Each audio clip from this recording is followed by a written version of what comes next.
Okay, you can see that the oil is getting really hot now. It's starting to ripple up the sides and it's starting to shear in the middle. You can see a little bit of smoke.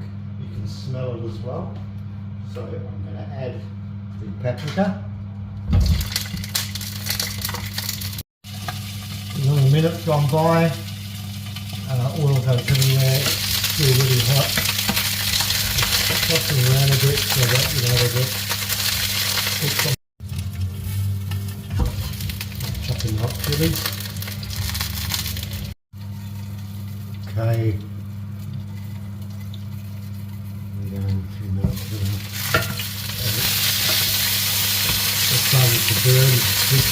Some are starting to soften, which is good as well, and that's when I normally turn it off and just let it sit on the heat.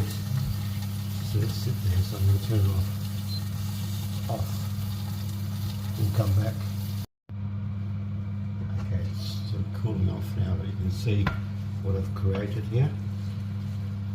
And I'm just going to let it sit there. The juice on the bottom of this pan is the tastiest bit.